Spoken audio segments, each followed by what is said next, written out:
channel. Stop messing with your hair. Leave it alone. Leave it. Welcome back to the channel. We're gonna do another dollar store doll makeover. Let's find out how it went together. Let's get into it. All right, this is our girl. Let me first off start by apologizing for my voice. I did come down with a cold when it was time to edit, so it's gonna be a little nasally. Here she is in her $1.25 glory. Her shoes are pink again. I could have sworn once they were red, but they all seem to be pink right now. What is this hair color? Oh, it's like an auburn. It's so gorgeous. Legs are still clacky. Wouldn't want to miss that. So she's ready to go. Let's give her a makeover. Let's pop off the head, cut off the hair. This time I kept it in a ponytail because I really like this color. It's such a beautiful dark auburn. I was not expecting her hair to be red. Thought it was kind of funny because that was the color I was thinking of going with for this doll, only not this dark. It wouldn't look brunette from afar. So I want to keep this hair for future projects, so we're going to keep it together. Having a hard time pulling it out, so I'm going to get my tools, pull it, yank it. This is probably the cutest she's going to look for this video. Just kidding. This oh, I like the curly with the sides. Anyway, let's do this off camera. There we go. She's ready to go. And now I'm not even going to wipe her face on camera. Let's just bloop, and she's clean. She is completely bare and ready to be customized. So I found myself a giant magnifying glass so I can see these tiny little faces so much better.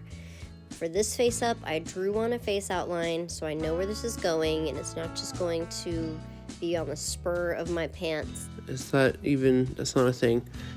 For the white of these eyes, I'm using Posca blood, and I dip the tiny little nail brushes in the Posca blood to paint this on here. It just dries a lot faster, and I'm trying to be precise with this teeny little paintbrush, thinking this is the smallest one I have, and I'm going to find out much later that it's not. Switching gears, I've decided to try layering. I saw that the face-ups that I like the most have like layers, just like a soft layer with color, and then you just build from there. So I decided to try Q-tips with my soft pastels, and it seems to be grabbing the color much better than the paintbrushes do, so that's already encouraging. This is wet pastel on the paintbrush, and what happens is I put it where I need it, and then it dries as like a base layer and makes my bottom soft layer without it being bright. My camera can't figure out what color it wants to do for this.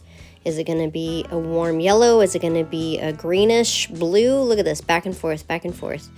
Time to put on the blush. This is just wet pastel again. I'm going to put lots of layers, blush the top and the nose and the chin. I'll blush the body later. Right now I want to get this bottom soft base layer of color on these lips so that I can start building, because I am ready to move on to the next step. When this dries, it actually gets kind of sandy and light, and it makes me worried that it's going to brush off, but it actually stays on really well. I don't know what kind of plastic these faces are made out of, so you can see the sandy lips, but this plastic grabs color and won't let it go. You really have to wipe it with like acetone to get some of this off. It is great that the pastels will come off with a regular eraser. I thought only a kneaded eraser would do that. So now that my base layer's on for these, I'm going to start building with my acrylic paint, although it's still not regular acrylic paint. Whoops, just went out of the lines. Ah! It's so tiny, so little. At least her lips went on pretty well. I was worried when I saw the doll that I wasn't going to be able to add any lip shape, but I forgot that there's not much of a mold to this. Off camera, I'm actually having to mix different colors of Posca blood because there aren't a lot of Posca colors. Like for the dark green on the top of the eyes, to put the shaded part of the eyes, I had to do dark green Posca with a little bit of black, and I'm just trying to do the outline of the eyes. This outline gets a little crazy. Yep, there it goes, right off the rails. Just trying to do little flecks of green, and it just smears That's all right. Now I'm gonna put a little highlight to make these lips look like they have pillowiness. Does that make sense? They're a little bit pursed. Oh, that hangnail. That's all right, I'm gonna get it, don't worry. I can see it. I can see it in the magnifying glass. So I don't know how obvious it is yet, but I put a lot more time and effort into this face up. I really wanted to try and make it look as good as I could possibly do at this point in my life.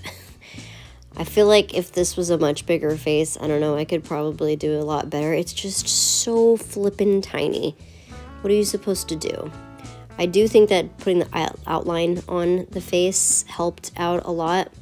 These lips are gonna be a little bit off center just because of the way that I'm trying to huddle underneath the magnifying glass while I'm working so that you can still see it through the camera. But this darkness, I think, well, for one thing, gives her a smile, which makes her look a lot happier. But I like how I got the outline to make her lips have more dimension. And now it looks like her mouth is bleeding, but it's gonna dry and it'll look good, don't worry.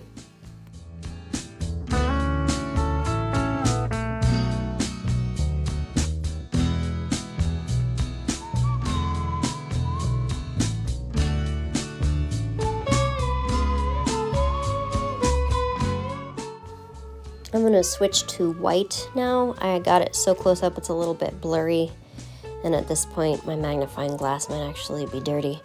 But I wanted to do a little tiny white highlight on the top of her lips to give them like an edge, and now I'm gonna clean up some of the white in the eyes and give a little bit of lightness to the bottom part of the iris, make it look like light's coming in. Yeah, I did the whole thing. The shadow on the top of the iris, the light at the bottom of the iris, and now I'm putting a little bit of highlight on top of her eyelids to separate, you know, the folds of the eyelids. I'm going for it, guys. I'm doing the whole thing. Hopefully you like it. This, I thought, was my tiny paintbrush to do all this tiny little work.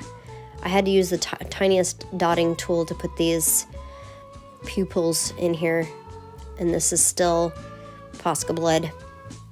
I feel like limiting the amount of black I put in this face up really helped with the softness of her face too. This eyeliner is like a very dark brown mixed with black Posca blood. I gotta flip this so I can get this angle, and I'm still not gonna do a great job. It's gonna look weird. I'm gonna have to fix it.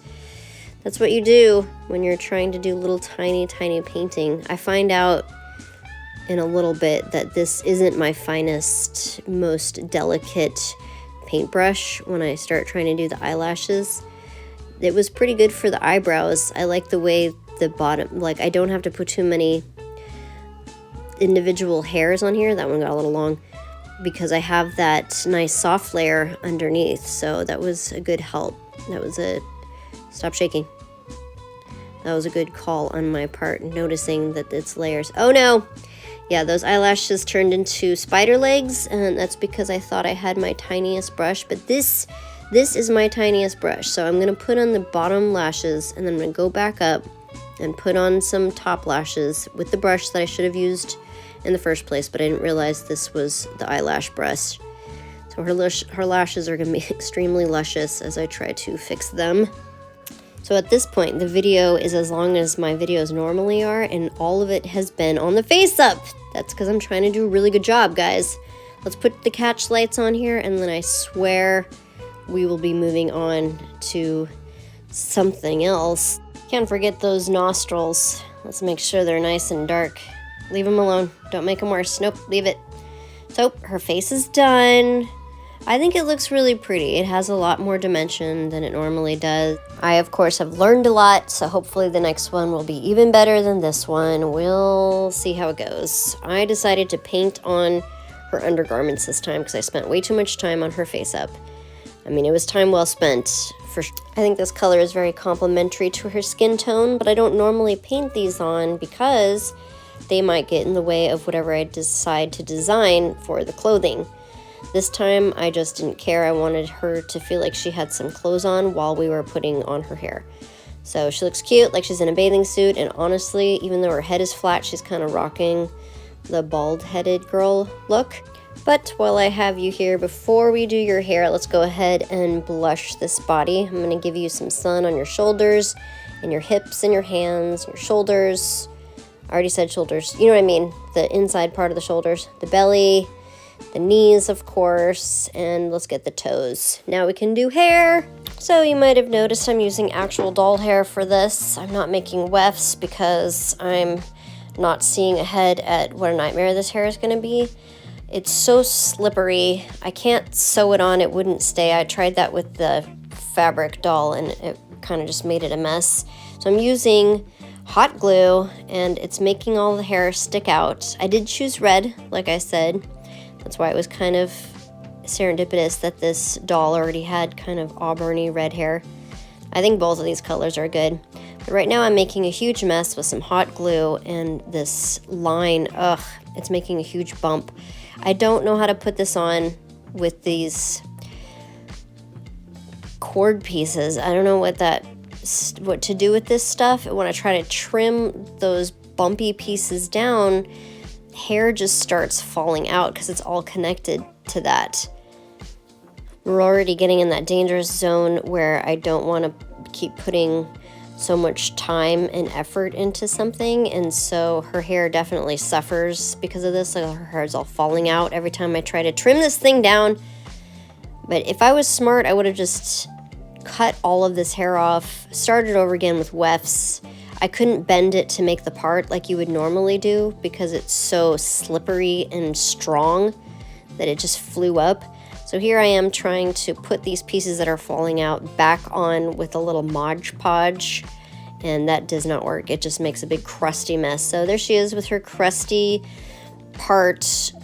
I'm gonna have to trim it up, maybe put something on top of it. But if you didn't have that crusty part, oh, there's a sharp edge now. Let's just snip that. Then her hair would look really pretty. Just pretend like you can't see that for a minute and see how nice this hair looks with this face up and this body.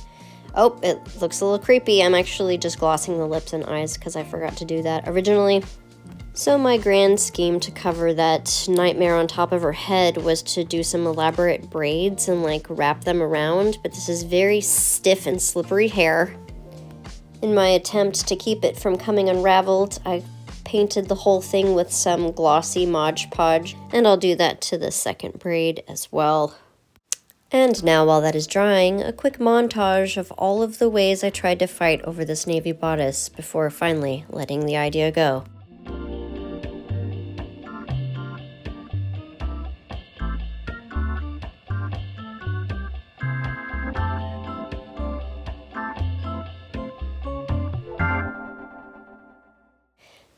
Now back to trying to fix the hot glue hair mess with more hot glue.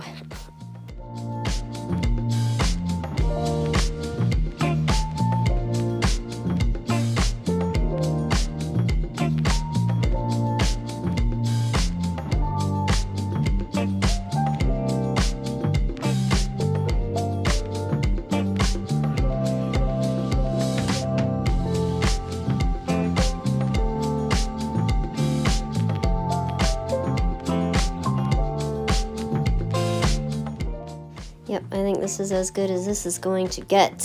Now that it's dry, we can remove most of these pins. Oop, there's a sharp piece of glue right there. Let's trim that up. Yep. Okay, well, that works for now. Once again, I've learned on this journey that if trying your new thing is frustrating you and it's not going well, lean back on things you know. So I am not great at architecture of clothes. I don't have any experience with it. I'm still learning. And also, sewing on this scale, little teeny tiny doll clothes will pucker things and misshape things like nobody's business. So I went back to what I know, which is draping and hot glue. So this whole doll pretty much is a hot glue doll this time, and I'm not mad at it because there are a lot of things that tiny little stitches cannot do. For instance, there's absolutely no way I would have been able to hem this top of this dress onto this doll like this. You can't pin onto a plastic doll when you're making a dress and draping like this, but you can use hot glue. And I actually thought after I had it pinned, pinned with hot glue, as it were, that I'd be able to take it off after the glue dried. This is very stuck on here, so taking it off to sew it didn't actually happen, which is fine. I'm putting it on here and working this way. This is going to be the under part of the dress. I also used hot glue to create a perfectly smooth, itty bitty tiny hem. I just can't stitch small enough, I think, is the problem. So after gathering the top part of this hem, in which I did not cut any darts to reduce bulk because I was getting tired of this project already, I put it together and we're gonna shove it right underneath this dress so that we can have some structure for the skirt. This fabric just flares out nicely. I don't know what this is. Some kind of, I'm guessing, embroidery fabric. I got it at the dollar store. That's where I get most of my fabrics, if it's not like this beautiful chiffon that I found at the Create Reuse store, where they just drop off all of the fabrics people cut off of their real garments. While this cat eats my scraps, I'm trying to figure out how to keep this waist cinched with all of this extra fabric. Maybe I could pin it back and glue it. I don't like that. It's too bulky. Let's see, I'll figure it out. I really wanted to have some sort of corset, and since this dress is so white, and I originally wanted navy, I'm gonna use this tool to create a corset. First, I glued on some ancient gold looking cups to this tool, and now I'm going to use all of these scraps that I cut up from my scrap bag to make a sort of mosaic of color onto the tool. It's not sticking very well. I'll have to put it on manually, I guess. Oh, it came through the tool and now it's sticking on the front. Hey, that works for me. I'm also gonna drape a couple pieces of tulle from the waist down the dress with some of these scraps because I like the colors that they make all together. And I think it's kind of cool that I can just theoretically take this bodice piece off and just have a plain white dress that I can put another different kind of bodice on top of. I'm probably never going to do that, and this is going to end up being glued on and not able to come off, even though I'm adding a zipper to the back of it. With hot glue, of course. And now it is stuck to the pad. Oh, got it off. Okay, not too bad. This is just a cutting mat I got from the dollar store, of course. And the front of it has hot glue that will never come off. Zips down nicely. Let's trim the top off, and I'm gonna have to put some glue up there to keep it from sliding off. I probably don't need this much glue. Huzzah, the dress is finished. I think it looks really pretty. Yes, I'd like it to be more structured, maybe later in the future, but now I would like to make this fairy tale princess a beautiful magical cloak that'll keep her warm in the forest. This beautiful iridescent fabric that got scrapped from her bodice will be peeking from underneath the inside of this cloak. And when that is finished, we'll be ready for our photo shoot.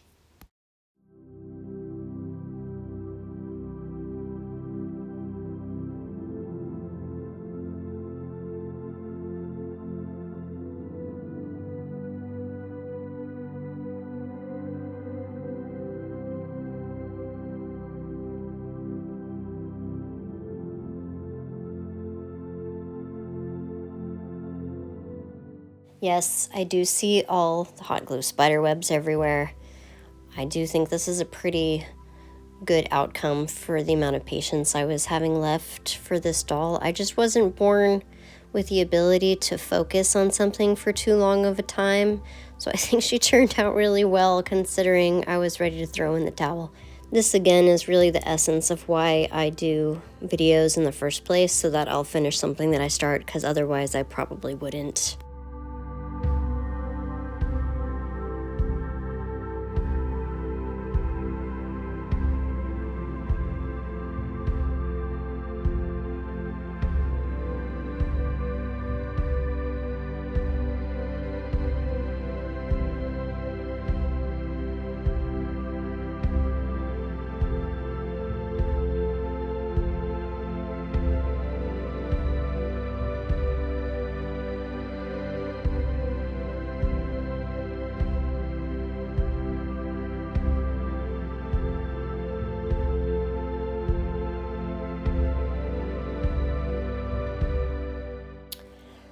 Yes, Her zipper is stuck like that because it got hot glued right there and I couldn't cut it off. Because she has this gorgeous red hair and I'm in the middle of reading a book that sounds like this character, I'm going to name her Shallon.